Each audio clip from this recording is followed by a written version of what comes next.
Bueno, el día de hoy tenemos nuestra conferencia número 28. 28 sesiones ininterrumpidas, excepto por la Semana Santa. Y nos acompaña el doctor Juan Carlos García Salas, quien es director de proyectos estratégicos de INESPROC, SADCB, con la conferencia que le ha llamado Tecnologías y Fronteras aplicadas a la operación y conservación proactiva de grandes sistemas de agua potable. Juan Carlos pues ha sido funcionario público y él es ingeniero civil por la Facultad de Ingeniería de la UNAM, maestro en ingeniería urbana y doctor en ingeniería civil con especialidad en obras hidráulicas por el Instituto Nacional de Ciencias Aplicadas en Lyon, Francia. Cuenta con estudios de maestría en ingeniería hidráulica en la Facultad de Ingeniería de la UNAM.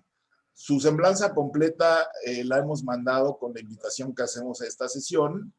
Y en la agenda del día de hoy tenemos también al final de la conferencia y antes de las preguntas, la participación del maestro en ingeniería Óscar Vega Roldán, quien es el coordinador del Comité de Agua del colegio.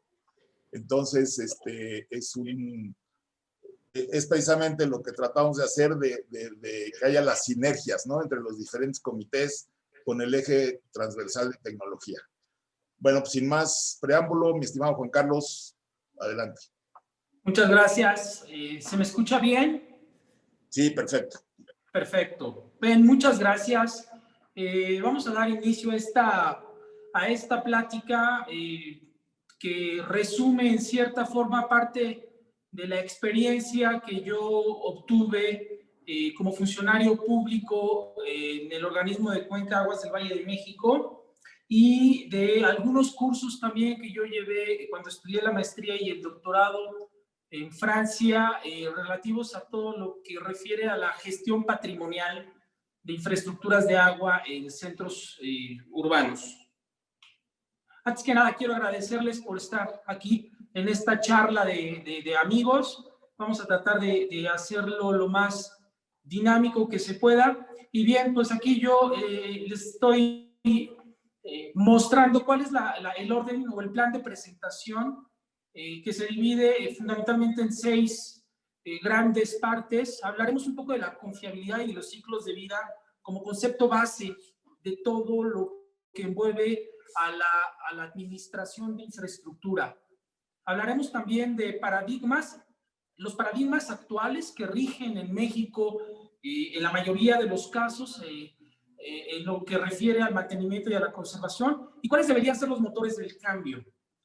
Posteriormente vamos a desarrollar este tema del motor del cambio a través de conceptos relativamente modernos, como es la administración de activos y la conservación proactiva de las infraestructuras.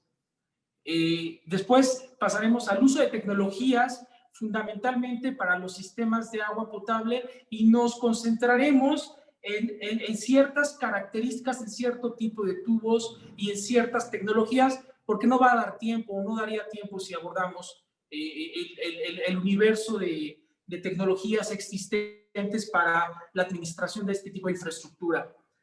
Muy rápidamente mostraré un ejemplo de aplicación en el sistema Cutzamala y finalmente terminaremos con unas conclusiones, con 5 reflexiones que reunirán los conceptos que se abordan en esta presentación.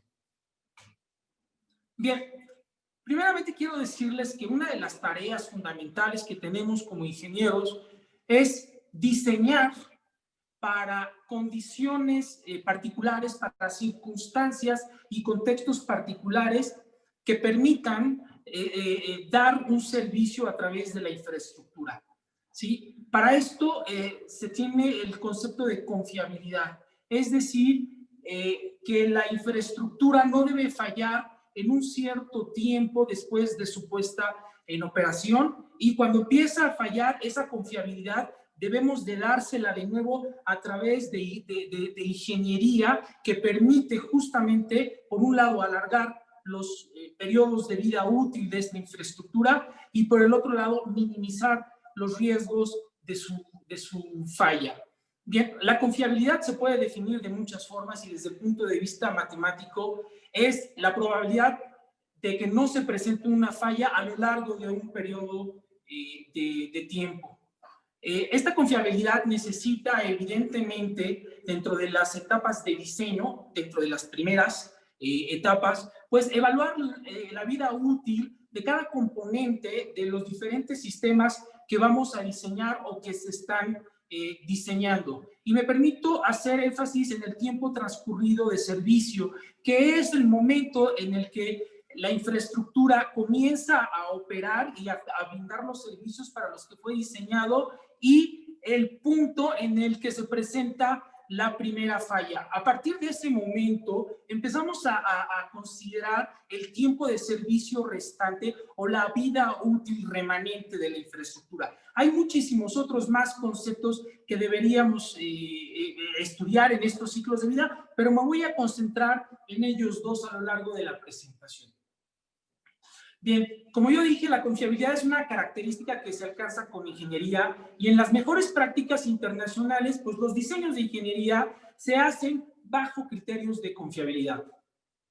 Entonces, tenemos fundamentalmente, si nosotros evaluamos el estado de salud de la infraestructura, en este caso de los tubos o de bombas, si hablamos de sistemas hidráulicos, pues empezamos con una etapa cero o un momento cero en donde empezamos a diseñar, y a partir de que se empiece a operar y toda esta etapa de diseño, construcción, puesta en marcha, pruebas, puesta en marcha y puesta en marcha definitiva para definir el servicio, llega un momento en que el estado de salud empieza, de la estructura empieza a decaer en el tiempo. En este momento, la probabilidad de que se presente una falla en el sistema se incrementa y se debe, entre otros aspectos, a los errores posiblemente de construcción, a los controles de calidad que se dieron a lo largo de este proceso de construcción, pero inclusive, y esto sería un poquito más grave, dentro de las etapas de ingeniería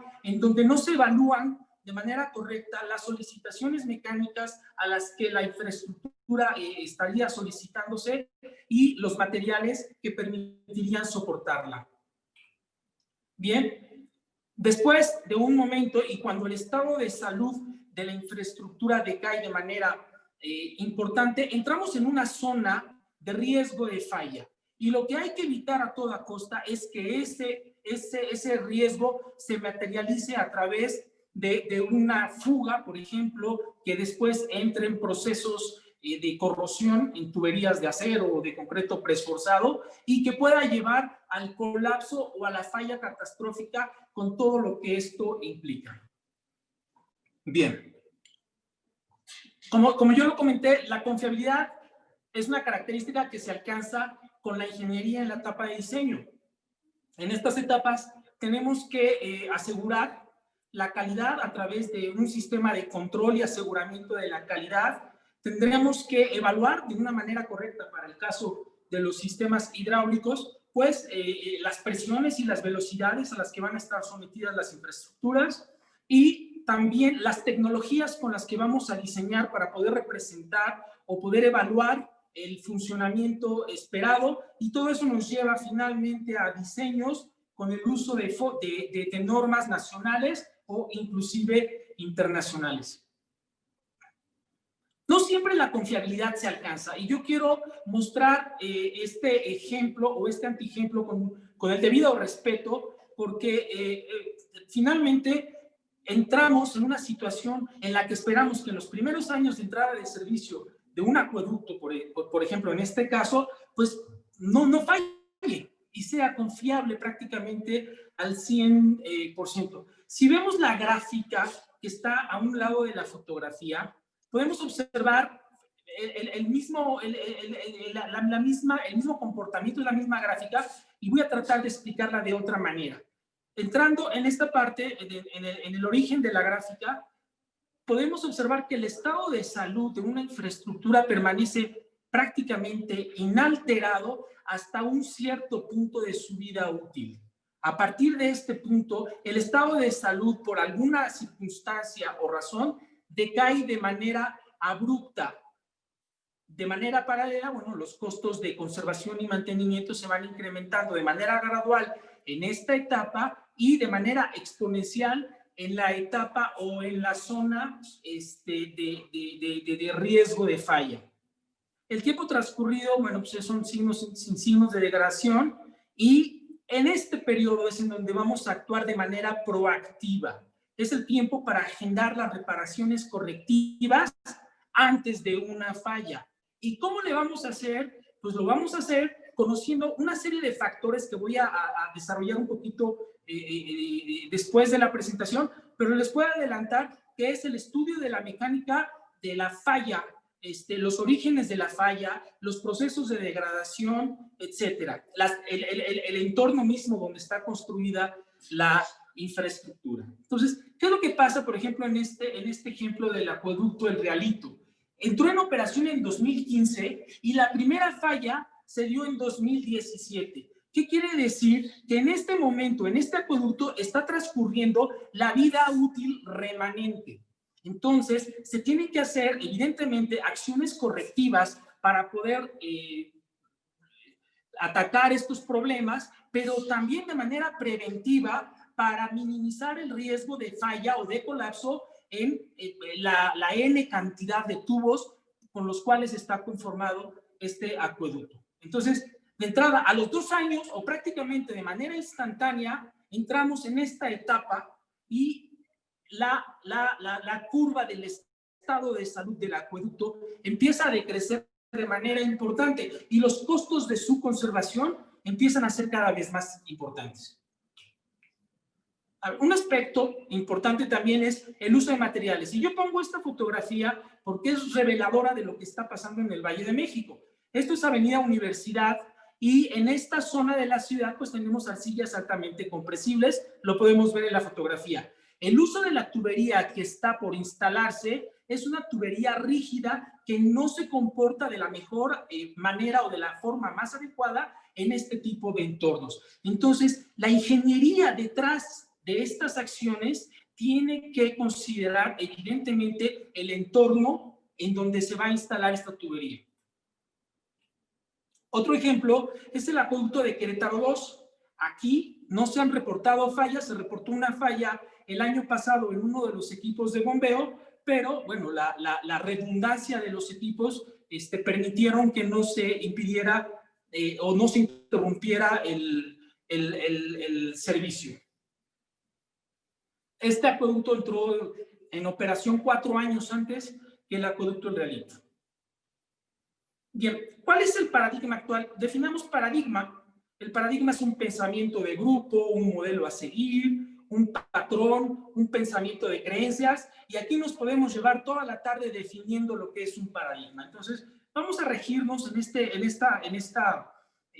estas definiciones o en estos pequeños, sí, en estas definiciones para poder entrar en los paradigmas que prevalecen en la mayoría de los casos en las acciones de conservación y mantenimiento de infraestructura. Bien, lo primero que observamos en el país de una manera sistemática es que existe poca priorización en las acciones de conservación preventiva, vamos a decirlo, de mantenimiento preventivo, ya no digamos de conservación.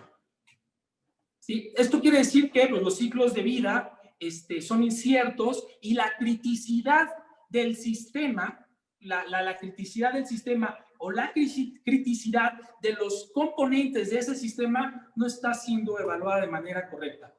Bien, la estrategia programática de gasto público, por otro lado, está desarticulada con los programas de gobierno debido a la arquitectura del mismo Plan Nacional de Desarrollo y de los programas sectoriales. Pero esto también es aplicable a las empresas particulares. Muchas veces el gasto de inversión aplicado a la conservación no está articulado con las estrategias del negocio. Bien, bueno, de la misma forma hay recursos escasos tanto en el gobierno como en la iniciativa privada para este tipo de acciones y evidentemente cuando se ejerce este gasto, los beneficios esperados son altamente inciertos. No sabemos si le estamos pegando al lugar indicado y en el momento indicado. ¿Cuál es el motor del cambio? Vamos a empezar primero por la priorización de las acciones con base en ingeniería de diagnóstico. Cuando nosotros vamos al médico, pues hay un prediagnóstico y hay un diagnóstico. El prediagnóstico es, perdónenme la expresión, al ojo del buen cubero, en este caso sería el doctor. Y ya el diagnóstico son todos los análisis que vienen detrás para que el doctor o el médico en ese momento pueda establecer un diagnóstico clínico. Entonces, tenemos que hacer acciones que nos permitan conocer cómo está el estado de salud de la infraestructura. Después, tenemos que evaluar la vida útil remanente de la infraestructura en la que estamos interviniendo, pero también la criticidad del sistema. Es decir, no es lo mismo un acueducto en su planta de bombeo o en su tanque de cambio de régimen si tiene una derivación hacia una ciudad o hacia otra, o si se tienen dos líneas paralelas funcionando en el mismo momento o de manera simultánea o no. Entonces, tenemos que evaluar esa criticidad para poder evaluar el impacto de la materialización de los riesgos. Bueno, la estratégica programática sigue siendo desarticulada, eso difícilmente se va a cambiar porque es una variable exógena y los recursos siguen siendo escasos. Entonces, lo que hay que buscar es el gasto, es maximizar el ejercicio de ese gasto a través del uso de tecnologías. Esto es evidente, pero no solamente es el uso de tecnologías en sí mismo, es el cambio de paradigma completo del proceso de mantenimiento y conservación de infraestructura. Bien, ¿cuál es el principal, digamos, motor o elemento del cambio? Es poner el dinero en el lugar indicado, ¿sí? O sea, tenemos que dirigir y direccionar los recursos económicos al lugar en donde se necesitan, no en el lugar en donde nos imaginamos que se necesita, ¿sí? Y esto va a permitir incrementar la confiabilidad de la infraestructura, disminuyendo, por lo tanto, los riesgos de falla. Esto también permite mantener niveles de servicio adecuados. No es lo mismo tener en una ciudad paros por rompimiento o fractura de tuberías 4 o 5 al año que no tener ninguno. Bueno, esto también nos mete en un círculo, nos mete en un círculo virtuoso para entrar en prácticas sustentables desde el punto de vista financiero, ambiental y social, y pues el prestigio institucional de estar haciendo bien las cosas y de estar otorgándole mayor rentabilidad a la institución o a la empresa. Bueno, entonces este nuevo paradigma de conservación o este paradigma de buenas prácticas que se está desarrollando en muchas partes del mundo, ¿sí? Se fundamenta en 4 puntos. En el diseño y construcción de infraestructura bajo criterios de confiabilidad. Esto es fundamental. Entonces, esto me lleva a una cadena de control de calidad y auditorías del aseguramiento de esta calidad. Este paradigma también se basa en la transformación institucional. No podemos seguir cargando con las mismas inercias si queremos cambiar y tener mejores prácticas. Las mejores prácticas de administración de infraestructura, pues hay que aplicarlas. Y existen modelos y existen estándares internacionales que me permiten entrar a estas mejores prácticas. Y obviamente, como lo comenté, la maximización de los beneficios en la aplicación de los recursos económicos. Bueno, esto se engloba en un concepto internacionalmente aceptado que se llama administración de activos físicos o administración de activos, ¿sí? Y esta acción, la acción de administrar los activos con un enfoque proactivo es la acción que permite generar valor para alcanzar la utilidad económica en una organización. Así de sencillo. O sea, el paradigma está cambiando. El paradigma se centra en la rentabilidad, en la organización, en el valor que le agregamos a las tareas de administradores a través de este tipo de conceptos. Bien, hay muchos conceptos en la literatura, pero este me parece que es el que mejor se adapta para los objetivos de esta presentación. Según el Departamento de Aguas y Asuntos Ambientales de Sudáfrica, la administración de activos físicos es un proceso integral de toma de decisiones, planificación y control para la adquisición, uso, salvaguarda y retiro de los activos con el objetivo de maximizar la calidad de los servicios proporcionados por la infraestructura y los beneficios que proveen, minimizando los costos y riesgos de falla durante su vida útil. Y entonces, ¿qué es lo que está pasando con esta definición?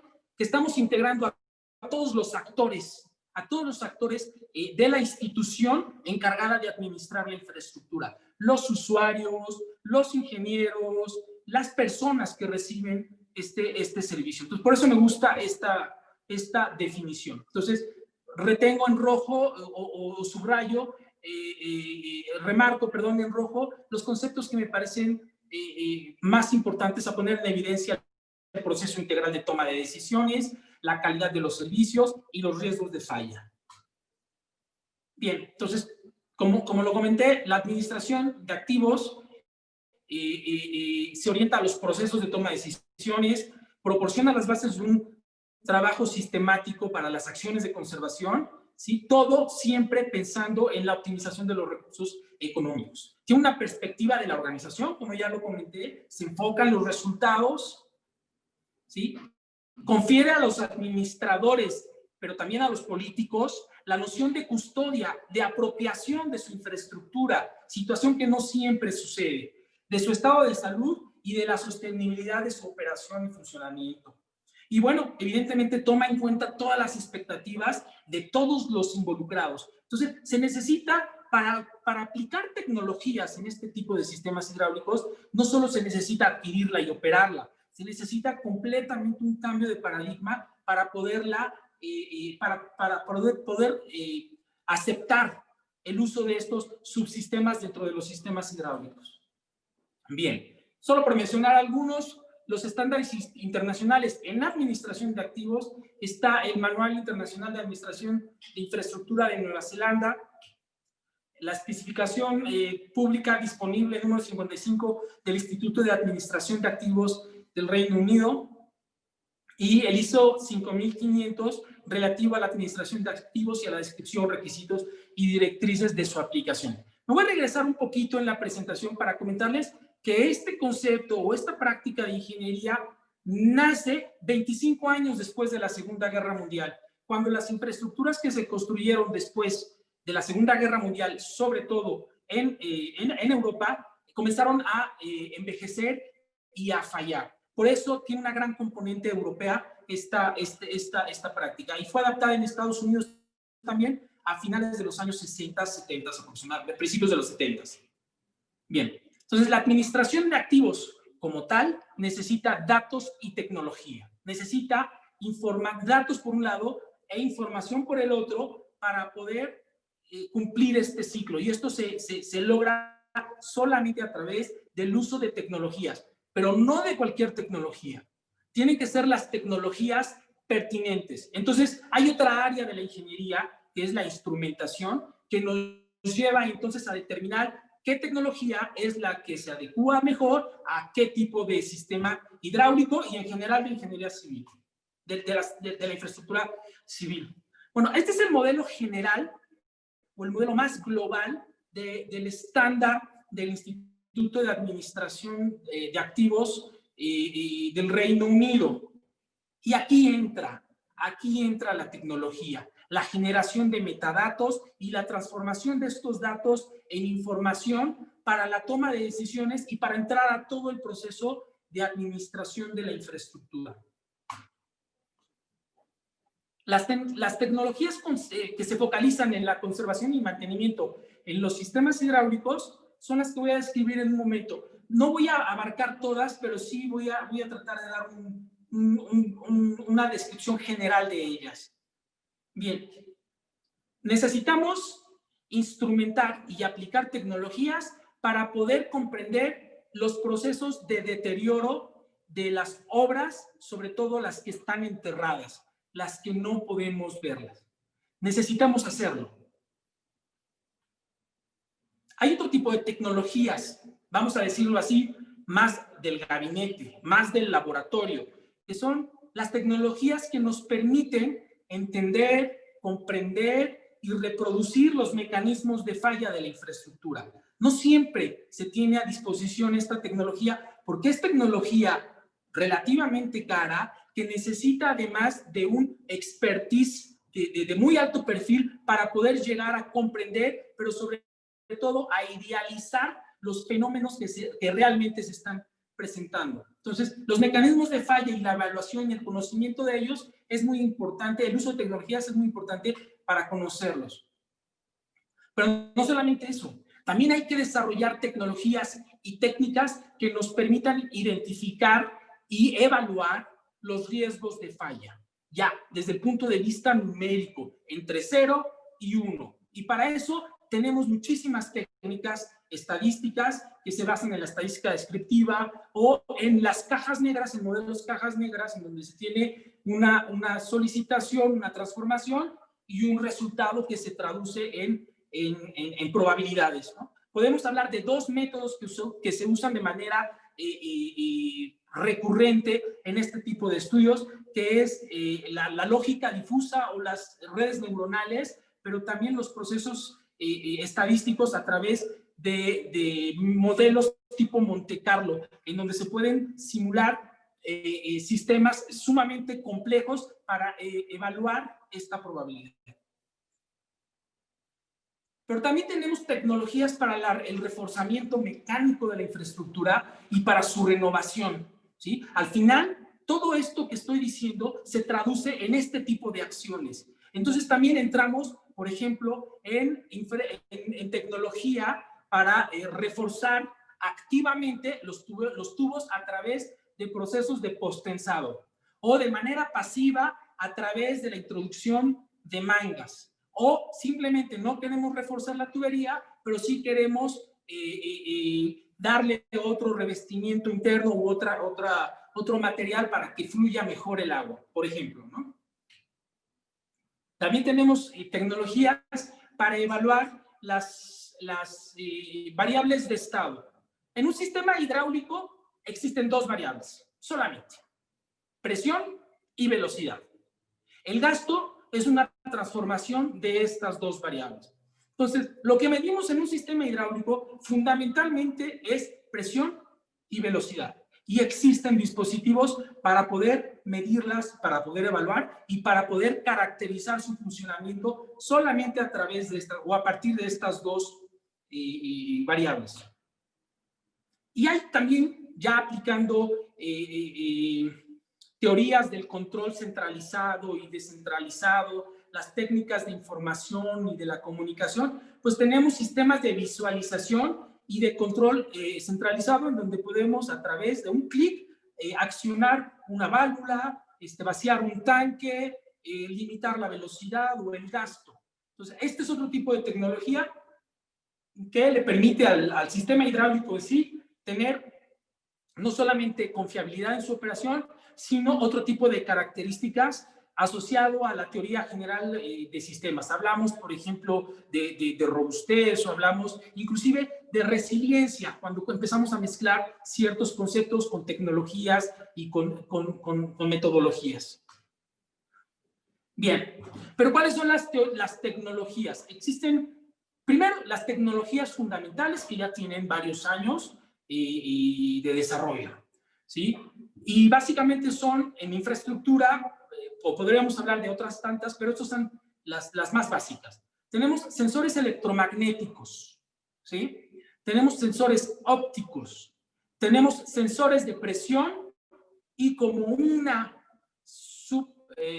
familia de los sectores de supresión o como una digamos, subespecie, tenemos los sensores acústicos, que finalmente son sensores de presión. ¿Sale? Entonces, esto nos lleva a través de estos elementos a entender la naturaleza y la circunstancia de los sistemas a instrumentar. No es lo mismo instrumentar una tubería fabricada en acero que una tubería de concreto preesforzado o una de polietileno de alta densidad. Bien, los ejemplos que yo voy a dar de las tecnologías más avanzadas que existen en este momento en el mercado están enfocados a este tipo de tuberías. Y este tipo de tuberías, ¿por qué tomo este ejemplo? Porque es con el que yo he trabajado. Son las tuberías de concreto preesforzado.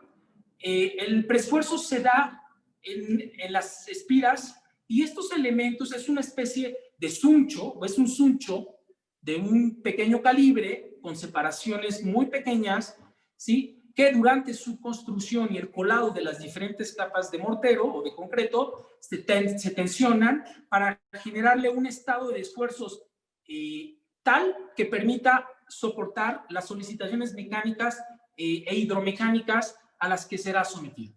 Entonces, esta tubería se utilizó, bueno, tiene el origen aproximadamente a mediados de los años 60 y se generalizó su uso a través, no solamente en México, sino en el mundo. Prueba de ello es que tenemos casi 1,500 kilómetros de acueductos que fueron construidos con este material y que son de diámetro relativamente importante. Estamos hablando de acueductos por arriba de 48 pulgadas. Bien, ¿cuáles son los procesos de deterioro del estado de salud de este tipo de tuberías? Fundamentalmente es la corrosión de las espiras, ¿sí? O del acero de refuerzo, de preesfuerzo.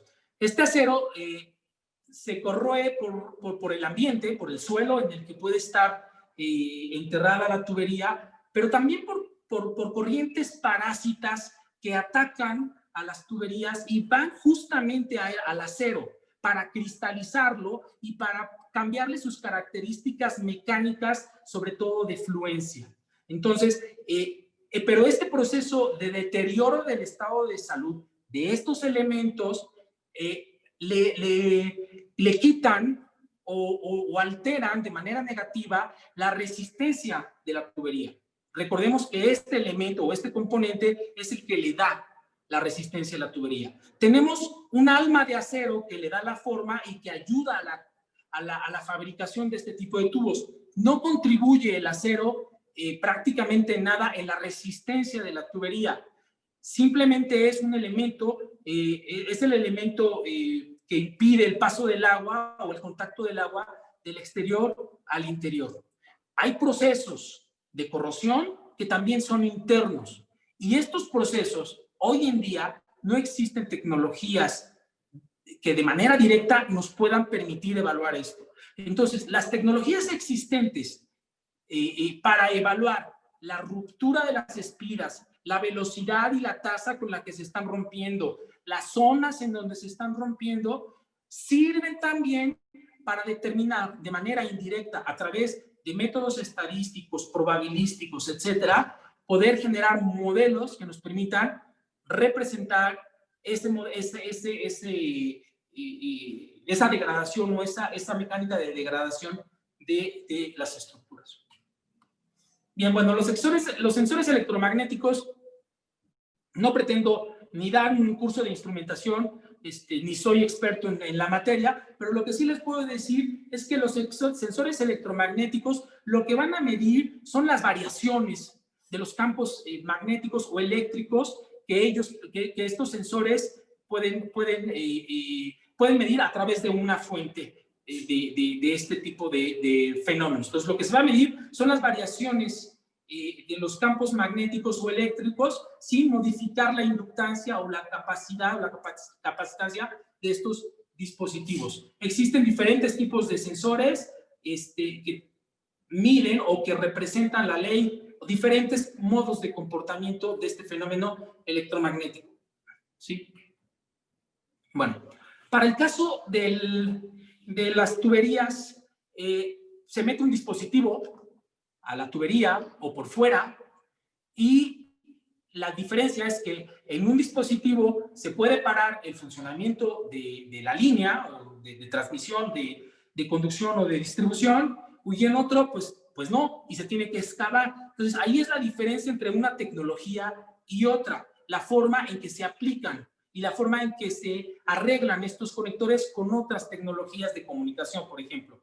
Entonces, pero para este tipo de tuberías, el fenómeno es muy sencillo. Se genera un campo magnético, hay un sensor, y ese sensor, ese campo magnético tiene una característica cuando la tubería está sana y cuando descubre o cuando hay una ruptura o una zona con ruptura de espiras, pues ese campo magnético se modifica. Y esto se registra en el espacio y en el tiempo para poder ubicar dónde se está presentando esta ruptura. Entonces, existen tecnologías internas o intrínsecas al tubo y otras que no están o que no se pueden meter dentro del tubo. Por ejemplo, la que nosotros utilizamos cuando yo era funcionario en el organismo de Cuenca fue un navegador adentro del sistema para evaluar el estado de salud de las líneas 1 y 2 de Cutzamala a la salida de la planta de potabilizador de Berros para el Valle de México. Entonces tiene una fuente de poder, tiene un módulo de acoplamiento en donde se mide ese campo, donde se evalúa ese fenómeno, tiene un módulo de rastreo que se acopla con un sistema externo y tiene elementos de ayuda a la navegación. ¿Sí? Bueno, el proceso es una inserción, un rastreo, una recuperación y después la información que se obtuvo o que se registró al interior de este dispositivo se lleva a una terminal de cómputo y se utilizan pues técnicas de reconocimiento de patrones, vamos a decirlo de esta forma, ¿no? De señales, se reconocen los patrones que previamente están calibrados o determinados para decir aquí hay una ruptura o aquí no hay una ruptura o aquí está pasando algo raro, pero no es ruptura de espiras. Entonces, el principio matemático es el reconocimiento de patrones. ¿Sí? Ese es el resultado. Aquí podemos ver en estas secciones un tubo o varios tubos de la línea 2 del sistema Cutzamala. Y lo que estamos viendo aquí son las juntas. Y cuando la amplitud de la onda o de la frecuencia se incrementa, entonces estamos determinando que en esta zona hay ruptura de espiras, ¿sale? También existen tecnologías que van por afuera, ¿sí? Y esto se utiliza normalmente para ingeniería forense, o lo utilizamos nosotros para ingeniería forense. Cuando se presentaron los estallamientos de tubos en el sistema Cutzamala, en el periodo en el que yo estuve al frente de la dirección técnica, lo que hacíamos era correr un dispositivo de esta naturaleza, pero de manera externa, dentro del tubo o dentro de la vecindad de del tubo que se colapsó para ver si no hubo algún comportamiento raro, para identificar si el estallamiento afectó de manera importante los tubos vecinos. Bueno, aquí son unas fotos de los trabajos que se realizaron para el ingreso y la captura de estos sensores electromagnéticos dentro del sistema Cutzamala. Bueno, también se realizó un trabajo muy importante de evaluación de ingeniería forense para poder calibrar y para poder caracterizar de mejor forma los resultados de los análisis electromagnéticos que se estaban realizando. En esta figura simplemente lo que estamos relacionando es el resultado del registro con la foto y los registros visuales que se tuvieron de la tubería en ese momento. Y de las autopsias también que se realizaron. Bien, bueno, esta tecnología, ¿qué nos da? Pues nos da este valor. El estado de salud en un tiempo cero. ¿Sí? O sea, es una fotografía la que tomamos. Y entonces, lo interesante es evaluar cómo varía o cuál es la tasa de ruptura de las espiras, no en un tubo. Hablamos de 27,000 tubos que se instrumentaron en ese momento. ¿Sí? Entonces, recurrimos a otro tipo de sensores, que son los sensores ópticos, que nos permiten generar a través del haz de luz que circula dentro de una fibra óptica, vamos a decirlo de esta forma, una serie de sensores continuos a lo largo de todos los kilómetros de desarrollo de las tuberías. Hay muchas clases de sensores ópticos y fundamentalmente para lo que nosotros trabajamos e hicimos son los sensores de fibra óptica distribuidos, a lo que me refiero que generan una serie de sensores a lo largo de la longitud y que son distribuidos y perturbados por fenómenos acústicos. También están los de temperatura y hay otro tipo de fibras ópticas que se utilizan sobre todo para ver las deformaciones de construcción geotécnica, por ejemplo, o para evaluar las deformaciones de cuerpos térreos en presas, etc. Bien, es lo que les comentaba. Hay un haz de luz que circula a lo largo de la fibra óptica y cuando se rompe una espira genera una perturbación y esa perturbación modifica el haz de luz o las características de la onda que está viajando a través de la fibra óptica. Y cuando digo características, pues hablamos de la amplitud de la señal, pero también hablamos de la longitud, entonces, y de la frecuencia. Entonces, básicamente es una deformación del haz de luz lo que se registra. Hay otra línea de fibra óptica que está registrando también la posición y el momento en que se presenta esa ruptura. Entonces, eso es un sistema, digamos, combinado. ¿Sí? Bien, la fibra óptica se introduce al interior de la tubería y tiene que estar perfectamente bien tensionada para que el haz de luz pueda transitar sin ninguna perturbación. ¿Sí? Y entonces, ¿qué evaluamos con esa tecnología? Pues evaluamos la variación de las espiras o la variación del número de espiras rotas a lo largo de una tubería. Imagínense la cantidad de datos que se generan en 27,000 tubos durante un periodo de tiempo determinado, ¿no? Porque esto es prácticamente en tiempo real. Y entonces, con el estudio de la mecánica de falla de este tipo de tuberías, podemos construir una gráfica o un ábaco que me lleva a las zonas de riesgo. Aquella primera gráfica que vimos al principio de la presentación, en donde teníamos los colorcitos, pues aquí tenemos las diferentes zonas de riesgo. Tenemos la zona de microagrietamiento, que es esta. Tenemos la zona o el límite de agrietamiento visible, el límite de fluencia, o donde ya entramos en una zona de riesgo, y aquí prácticamente ya es una zona de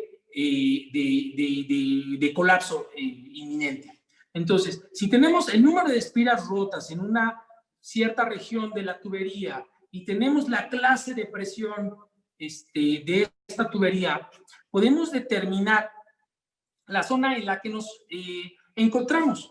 Y a partir de eso, entonces ya se pueden priorizar los riesgos en 27,000 tubos. Y entonces, si aplicamos esto a todo el sistema y le metemos ingeniería de comunicación y de análisis, entonces llegamos a un sistema muchísimo más complejo, con georreferenciación, y en donde vamos a tener de manera continua el estado de salud del sistema. Bien. No voy a entrar en qué es el sistema Cutzamala, ya lo conocen ustedes. 25% del agua aquí en Valle de México es conducido por ese sistema. Es un sistema que se construyó a principios de los 80s y tiene una capacidad de 20 metros cúbicos por segundo aproximadamente. ¿Sí? Es aquí donde aplicamos este tipo de tecnologías.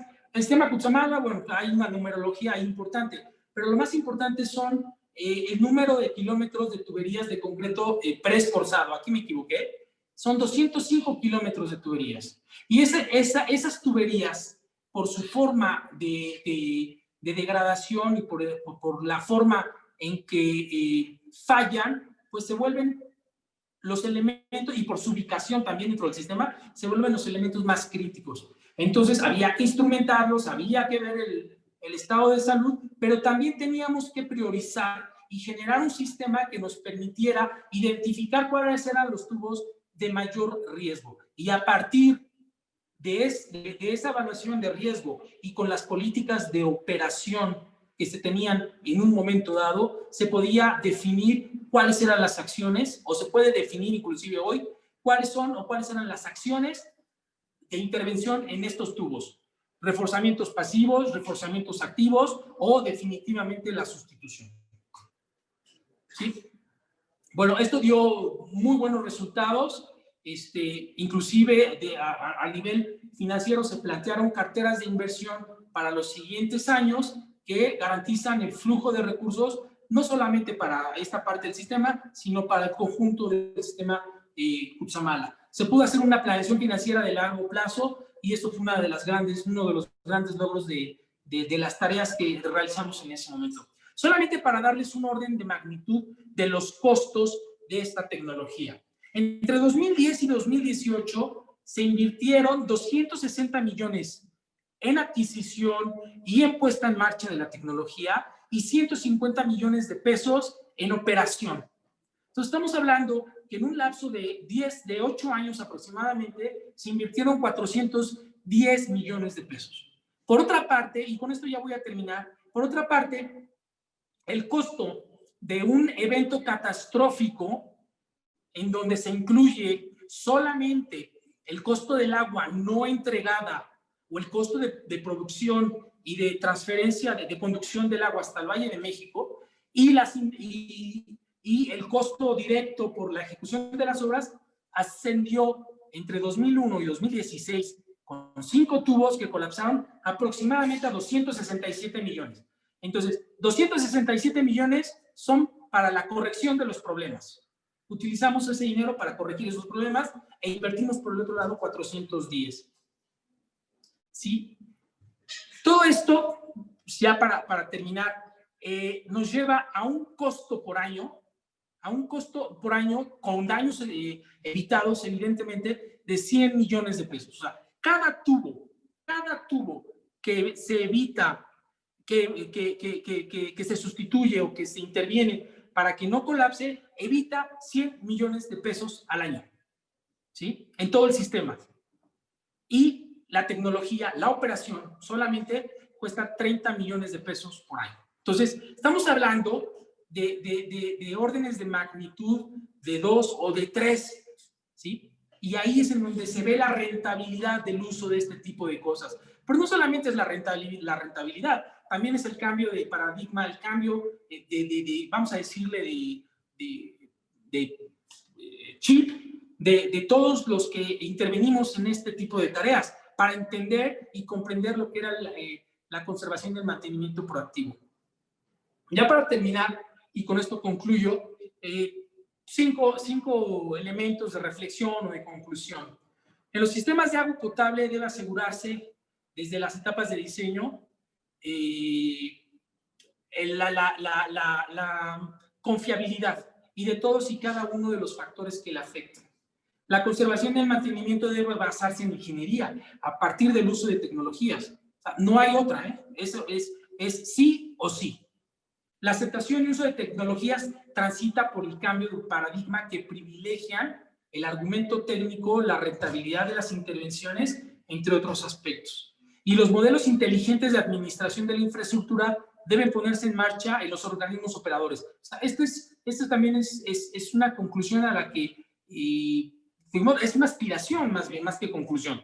Es una aspiración, porque los recursos son escasos, ¿sí? Y cada vez van a ir siendo más escasos. Entonces, esos dineros tenemos que optimizarlos y maximizar sus beneficios. Y algo muy importante, el cambio de paradigma también transita desde las escuelas de ingeniería. ¿Por qué? Porque yo puedo asegurar que gran parte de los programas de ingeniería civil no abordan los problemas de conservación, de mantenimiento, de tecnologías desde un punto de vista proactivo para adelantarse a las fallas. No lo abordan. En muchos países del mundo existen especialidades, únicamente especialidades, para hacer ingeniería de elementos enterrados. Y todo esto, tanto para su diseño y para la conservación. Entonces, bueno, eso es todo lo que yo tengo que decirles en esta charla. Estoy atento a sus comentarios y, pues bueno, pues muchas gracias. Muchas gracias, Juan Carlos. Muy, muy interesante, muy buena plática. Le quisiera pasar la palabra al maestro de ingeniería, Óscar Vega Roldán, que como mencioné, pues es el coordinador del Comité de Agua del colegio. Óscar, algunos comentarios, por favor.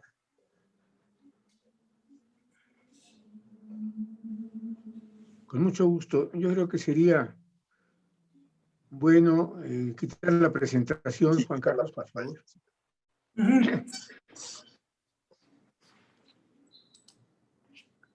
Sí, aunque esa última lámina de conclusiones obviamente es importante, pero bueno, ya la vimos y vimos toda la presentación y escuchamos la interesante plática que nos dio el doctor Juan Carlos García Salas.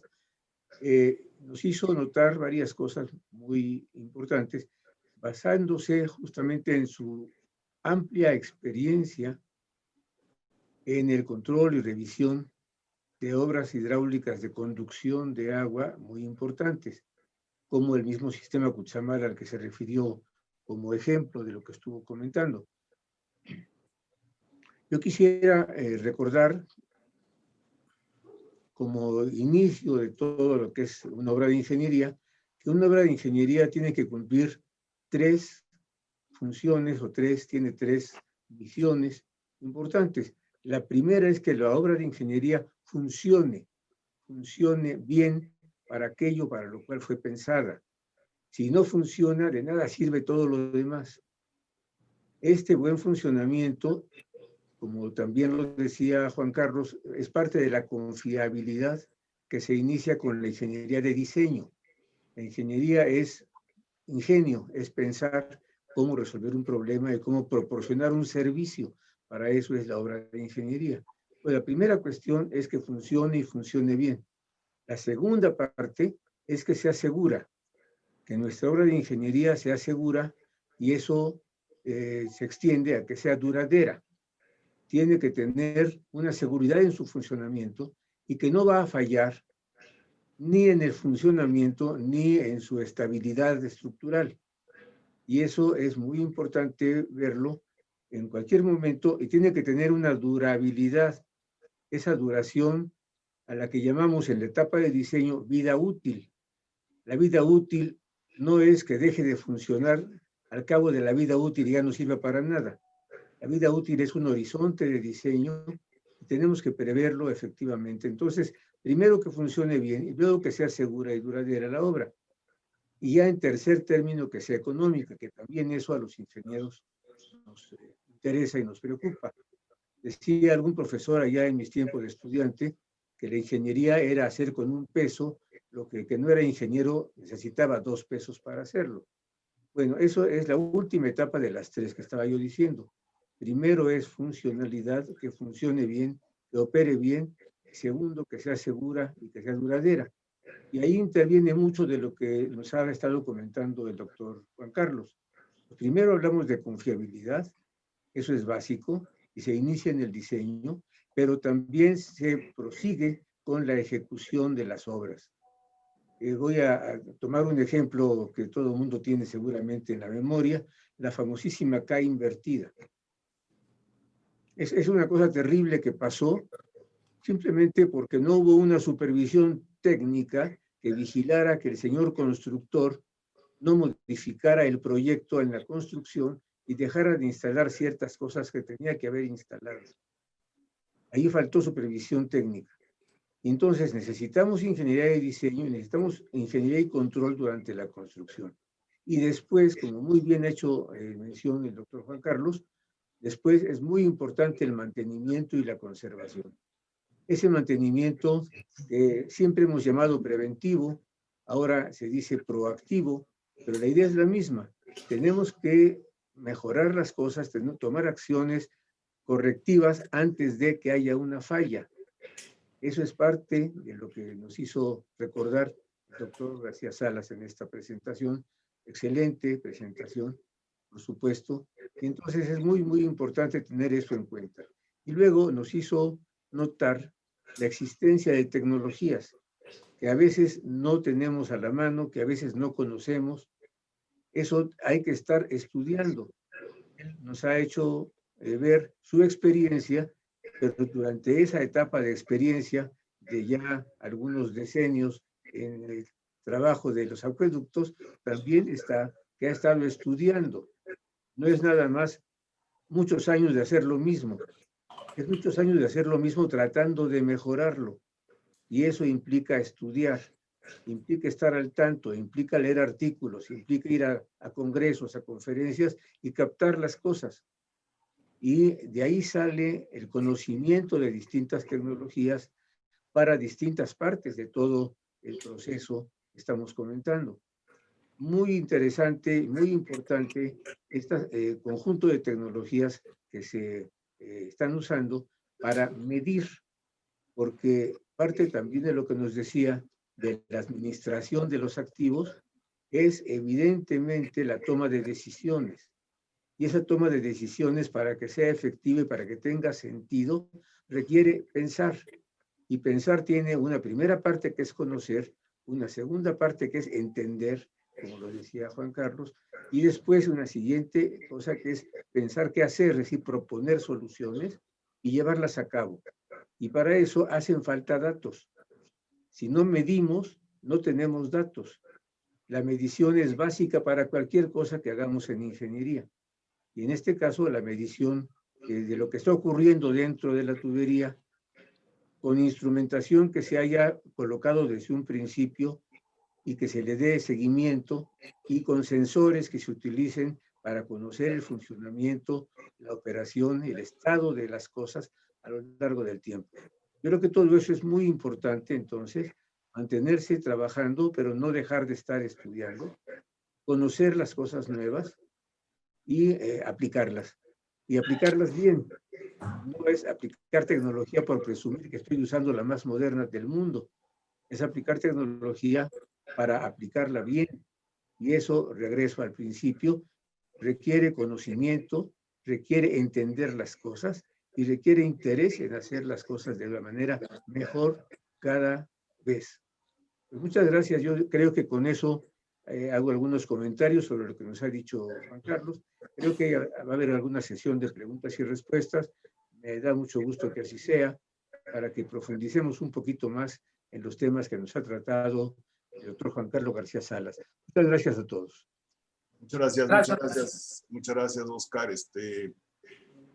Aprovecho para dar la bienvenida también a nuestros amigos del Consejo Académico del Colegio, quienes nos acompañan el día de hoy, algunos de ellos. Ayer tuvimos una excelente sesión con el Consejo Académico que coordina nuestro amigo Luciano Fernández. Y bueno, pues están con nosotros a partir de hoy. Carlos, por favor, si damos inicio a la sesión de preguntas. Claro que sí, Mauricio. Pues muchas gracias, doctor. Sin duda fue un recorrido muy interesante y valioso, digamos, desde la óptica sistémica por los elementos que intervienen en la operación, la funcionalidad, la seguridad de los sistemas hidráulicos. La primera pregunta es precisamente del doctor Luciano Fernández, el coordinador del Consejo Académico de nuestro colegio. Comenta, estos conceptos de la administración productiva de activos son muy interesantes y creo aplicable a toda la infraestructura. ¿Qué pasa cuando el ente en el mantenimiento preventivo es diferente al ente que absorbe los costos de reparación después de la falla? Pregunto esto porque es lo que sucede en el caso de los daños de los inmuebles particulares, en donde el mantenimiento lo debe cubrir el dueño, pero una vez que hay un evento catastrófico, los costos de reparación los absorbe el gobierno. ¿Cómo convencemos a los dueños que inviertan en el mantenimiento y reducción de vulnerabilidad si al final, si existen daños, los acaba absorbiendo el gobierno? Claro, bueno, me parece que tendría que pasar por la información, por la información práctica. No necesariamente los dueños de las edificaciones son gente experta en estos asuntos. Se vuelven ellos administradores también de su infraestructura. Me parece que ahí hay un mercado muy interesante de negocios, inclusive, porque empresas particulares con este enfoque podrían dedicarse a este tipo de cosas. Yo creo que los particulares tendrían muchísima dificultad para adoptar la administración proactiva de su bien, de su patrimonio, no más allá de lo que ellos podrían entender como mantenimiento, ¿sí? La sustitución de algunas tuberías, el refaccionamiento de algunos sistemas, la pintura, etcétera, que si bien contribuyen en alargar o en conservar por lo menos la vida útil de la edificación, no necesariamente contribuyen en incrementarla a través de acciones de reforzamiento o acciones de recimentación, por ejemplo, ¿no? Entonces yo lo veo difícil, pero me parece que hay un área de negocio ahí importante para las empresas que se dedican al mantenimiento justamente y a la conservación de los patrimonios inmobiliarios, ¿no? Muchas gracias. La siguiente pregunta, veo que ya respondiste algo, es de lo que dije la maestra Elizabeth Cervantes, de todas maneras la voy a hacer para que nos puedas compartir. ¿En qué porcentaje de la red fue aplicada la metodología que comentas para la detección de zonas de riesgo? La inversión fue en comprar equipo. Entonces, ¿qué vida útil tienen los sectores utilizados? ¿Sería viable pagar por los datos? Sí, ven, el sistema Cutzamala tiene 205 kilómetros de tubería de concreto preesforzado. 170 kilómetros están entre la planta Berros y el túnel Analco para entrar al Valle de México. Esto quiere decir que aproximadamente 35 kilómetros se ubican entre las plantas de bombeo 1 y 4, 1 y 5. Entonces, lo que aplicamos fue en el 100% de la longitud de las líneas 1 y 2, después de los procesos de la planta potabilizadora de Berros hasta el Valle de México o hasta el túnel Analco. Ese es lo que aplicamos. Ahora, en cuanto a la inversión, yo lo comenté al final, fue aproximadamente entre 2010 y 2018, empezando de manera incipiente con la instrumentación en los primeros años y siendo muy agresivos al final de ese periodo, fueron aproximadamente de 400 millones de pesos. Consideraba ya la operación, la puesta en marcha, la operación, el mantenimiento y el análisis de los datos. ¿Ok? Esos 400 y tantos millones de pesos.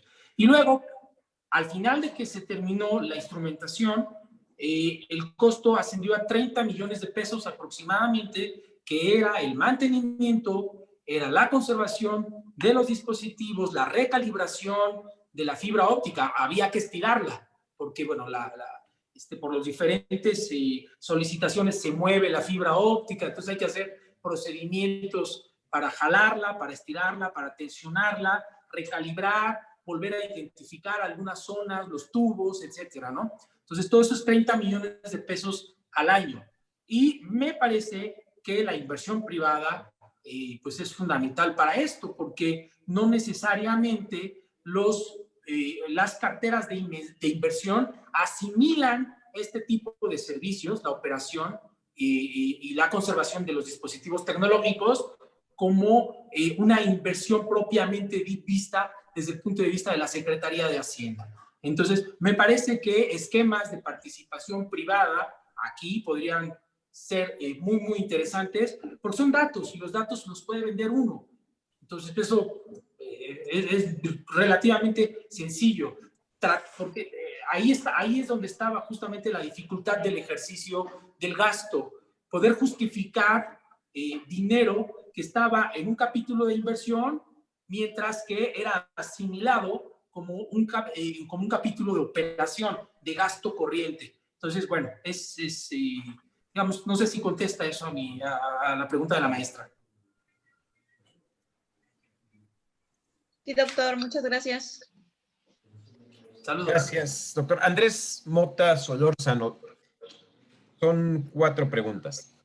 ¿Consideras que para poder realizar estos mantenimientos y las inversiones en nuevas tecnologías es necesaria la inversión privada? ¿Consideras adecuado algún esquema de APPs?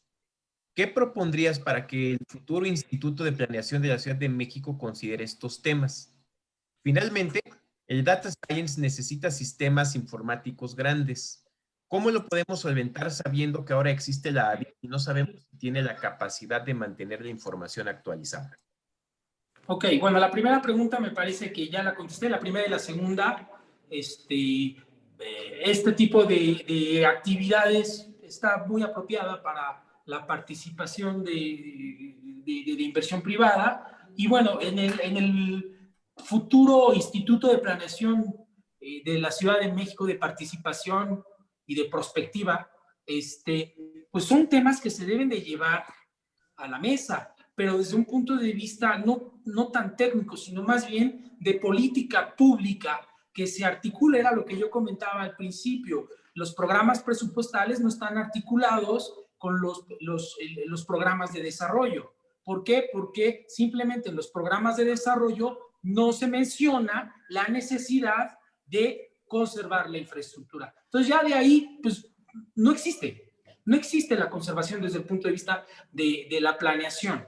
Entonces, me parece que tendría que abordarse este tema como parte de una política pública, pero bien redactado y de manera inteligible, que todo el mundo pueda ver esa necesidad para que se pueda traducir dentro de un programa sectorial o dentro de una estrategia en acciones, proyectos y en dinero, ¿no?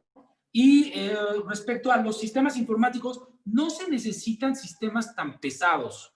O sea, son muchos datos los que se manejan, pero no se necesitan sistemas. Sí se necesitan, por ejemplo, para la fibra óptica, se necesitan estaciones a cada cierta distancia, porque es ahí en donde se genera el haz de luz, es ahí en donde se recuperan y se recopilan los datos, es ahí a partir de donde se enviaban, y bueno, por lo menos en el momento que yo estaba en la función pública, se enviaban a Canadá para su análisis, regresaban como información, y bueno, entonces no se necesitan grandes sistemas informáticos, pero lo que sí se necesita, pues es el ordenamiento de la inversión dentro de las carteras correspondientes con las debidas autorizaciones de los comités de tecnologías de la información y de la comunicación. Gracias, doctor. La siguiente es de Gabriel Ibarra y también a mí me generó algo de curiosidad cuando nos comentaste sobre el fallo del acueducto El Realito que mostraste en la presentación. ¿En qué consistió? ¿Nos podrías platicar algo de este fallo? Bien, yo desconozco cuáles son el origen de la falla, la causa y las consecuencias. Yo no estoy involucrado directamente en este asunto. Lo que sí es evidente y es un hecho contundente es que en alguna parte del proceso de diseño, adquisición de materiales, construcción y puesta en operación, hubo algo, ¿sí? No quisiera decir errores, omisiones, hubo algo que provocó que 2 años o 3 años después estallara el primer tubo en una zona crítica. O sea, desde el punto de vista del sistema hidráulico, se afectó pues, prácticamente a 40, 50 colonias de San Luis Potosí. ¿Sí? Entonces estamos hablando de una cantidad de población, de un impacto muy importante. O sea, no solamente es la falla por la falla, es el impacto de la falla y los costos que están asociados a ellos. Entonces, yo desconozco cuáles son las fallas o qué fue lo que pasó, pero hay algo o existió algo entre el proceso de conceptualización, inclusive desde la ingeniería conceptual, en el diseño, en la construcción, en las pruebas y en la puesta en marcha, que provocó que se esté viviendo esa situación, inclusive, O sea, el último estallamiento de tubo fue hace 4 meses, ¿no? En una obra que tiene 5 años. ¿No? Muchas gracias, doctor. Doctor Luciano Fernández, ¿quieres intervenir y hacer el comentario que pusiste en el chat? Bueno, gracias, Carlos. Buenas tardes a todos. Y bueno, no, lo que comentaba en el chat es que entiendo que en próximas fechas el gobierno de la Ciudad de México debe de entregar al Congreso de la Ciudad de México el Plan General de Desarrollo 2020-2040, donde pues tienen que tocar temas de infraestructura y distintas temáticas. Entonces, entiendo que esos proyectos y esos planes deben de ponerse a consulta pública y pues el colegio considero que debemos de estar muy pendientes, digo, para todos los temas, pero sobre todo para lo que comenta el doctor García Salas, de que en el Plan General de Desarrollo se incluyan estos conceptos de mantenimiento y conservación de la infraestructura como líneas, como lineamientos pues, generales y específicos que queden ahí escritos y reconocidos, para intentar empezar a solventar estas problemáticas que él menciona. Entonces, pues si yo me entero algo, les comento, pero creo que estaría bien que todos estuviéramos con el radar puesto cuando salga esta consulta.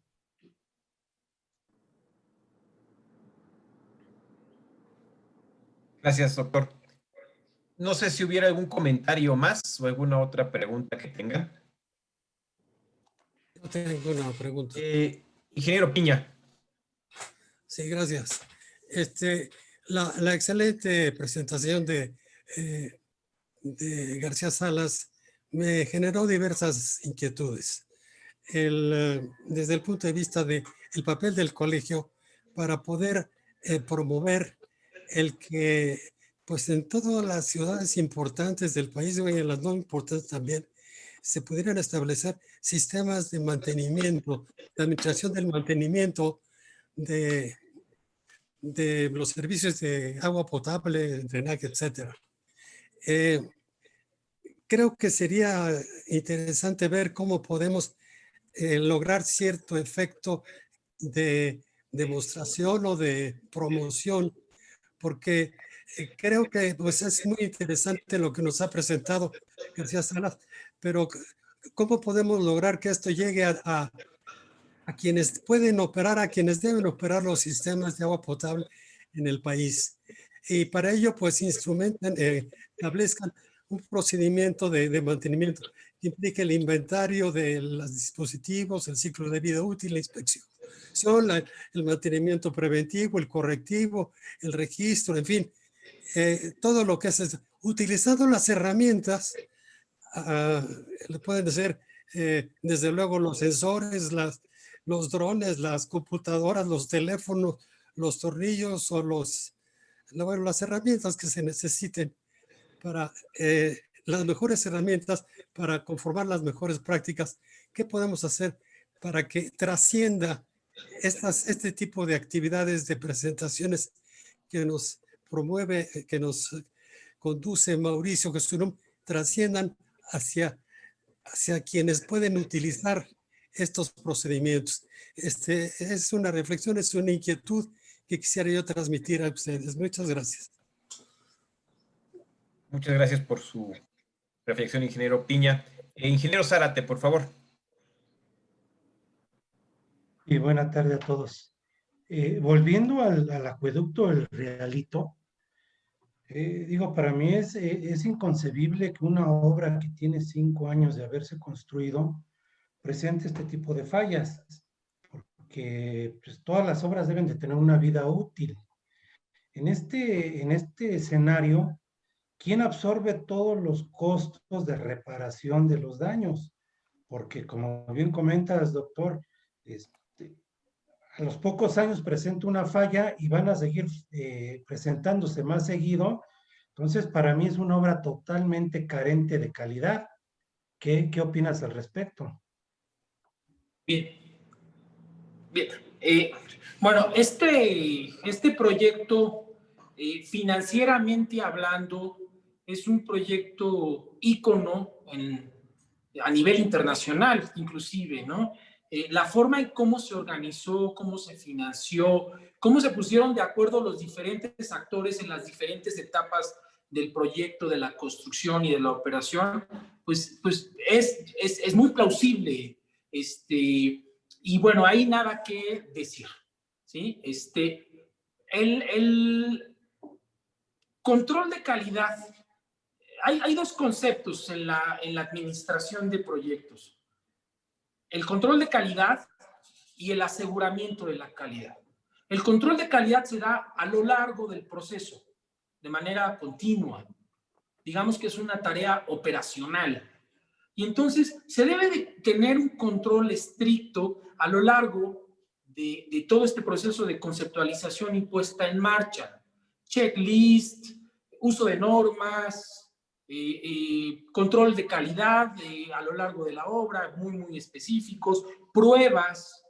Y a mí me parece, y yo lo digo con el debido respeto y con lo que me permite el desconocimiento de las causas de esto, es que no se caracterizó el peligro existente o la circunstancia del las características, pues, las características de conductividad del suelo. No se analizaron de una manera, digamos, no correcta, vamos a decirlo, al nivel que se tenía que llegar, y entonces esa información influyó en la decisión de utilizar cierto tipo de tubería. Si se hubiera analizado el suelo, la conductividad y toda esa agresividad, inclusive los cruces con infraestructura, los cruces de las líneas de alta tensión, perdón por la expresión, pero son un cáncer para los acueductos por las corrientes parásitas que se pueden generar. Inclusive la evaluación de los cruces de infraestructura, el acero con acero, todo eso juega en los procesos de degradación. Entonces me parece que no se caracterizó, y no porque no se supiera hacer, sino me parece que se pudieron haber omitido algunas cosas, o se dejó de hacer algún estudio a la profundidad que se debe haber hecho. Yo estoy casi cierto que esto se da en la etapa de diseño, en donde se toman decisiones de materiales, de tecnologías, etcétera, ¿no? Pero no conozco al 100% realmente lo que está sucediendo ahí. ¿Y quién es quien absorbe ahí? Pues hay un operador, y hasta donde yo tengo entendido es el operador. Absorbe esos costos porque es el que opera. Operar significa abrir y cerrar válvulas y establecer condiciones de presión y de gasto y de velocidad. Pero también le corresponde conservar y mantener, ¿sí? Para que su infraestructura sea confiable, porque tiene un contrato de una cierta duración, y entonces si hay fallas a lo largo de ese contrato, pues los costos van a estar atribuidos a su bolsillo, ¿sale? Entonces, bueno, pues no solamente, me imagino que no solamente los costos de restablecer el servicio, sino también los impactos. Y aquí pues entran penalizaciones y entran un montón de cosas que seguramente están dentro de las cláusulas contractuales del operador. Entonces, digamos, es una visión y con un poco de desconocimiento, y más bien utilizando un poco mi cultura técnica y mi lógica en este tipo de cosas, ¿no? Pues muchas gracias por esta charla. Está el ingeniero Ibarra. Adelante, ingeniero Ibarra. Bueno, solo para complementar alguna información, el acueducto del Realito participaron varias empresas. En la parte de ingeniería, fundamentalmente fue una empresa española con base en México, Tipsamex. En la construcción participó el grupo ICA con Aqualia, que es una subsidiaria de FCC, y el operador es Proactiva Medio Ambiente. En ese entonces, una subsidiaria de ICA y de otras empresas de origen francés. Todos los costos originados por estas fallas pues, tienen que haber recaído en el operador, que es Proactiva Medio Ambiente, y digamos el responsable del proyecto de prestación de servicios, que fue Proactiva Medio Ambiente, ICA y Aqualia. Muchas gracias. Gracias, ingeniero Ibarra. Pues creo que hemos tenido una charla muy interesante con reflexiones bastante valiosas. Mauricio, adelante. Gracias, Carlos. Gracias, Juan Carlos. De verdad, muy, muy interesante la sesión. Y pues aprendimos cosas que no sabíamos muchos de nosotros. La semana que entra vamos a tener una plática de un tema que rara vez tocamos y que se refiere a la evaluación de infraestructura. Va a estar con nosotros nuestro buen amigo Armando Guerrero Soto, que es experto en el tema, y creo que es una charla interesante que, pues, en otros temas, ¿no? Que no son tan frecuentes en este tipo de sesiones. También quiero comunicarles que ya está listo prácticamente el primer foro de tecnologías para la infraestructura, que tendremos en el mes de noviembre. Pues reserven la fecha, por favor, 19 y 20 de noviembre. Va a ser en un formato híbrido, es decir, presencial en el colegio para algunos y de manera virtual, por supuesto. Yo creo que la semana que entra ya haremos una presentación un poco más completa del foro para que ustedes estén enterados, independientemente de que enviaremos la información. Y pues está muy interesante. Lo importante aquí es que todos los que se registren van a poder entrar a las diferentes sesiones una vez que termine el foro. Es decir, si su agenda no les permite ver alguna de las sesiones o estar pegados a la computadora 2 medios días, lo podrán hacer en la medida en la que su agenda lo permita después. Entonces, creo que vale la pena. Es la primera vez que hacemos una cosa así en el colegio. Se ha invitado al Secretario de Comunicaciones a inaugurar. Estamos esperando su respuesta. Y pues creo que va a ser un buen evento, ¿no? Entonces, como siempre hacemos, ponemos el reconocimiento de Juan Carlos en la pantalla mientras prepara la foto, ¿no? Y dice: el Comité Técnico de Tecnología del Colegio de Ingenieros Civiles de México otorga el presente reconocimiento al doctor Juan Carlos García Salas por su valiosa participación como conferencista con el tema Tecnologías y paradigmas de frontera aplicados a la operación y conservación proactiva de grandes sistemas de agua potable, en la sesión virtual del Jueves de Tecnología del jueves 8 de octubre de 2020. Firma el presidente del colegio y un servidor. Quiero agradecer también al maestro en Ingeniería, Oscar Vega Roldán, por sus comentarios. Gracias, Oscar. Y pues nos vemos la próxima semana. Y como siempre, le damos su aplauso virtual aquí a Juan Carlos para que tome su foto.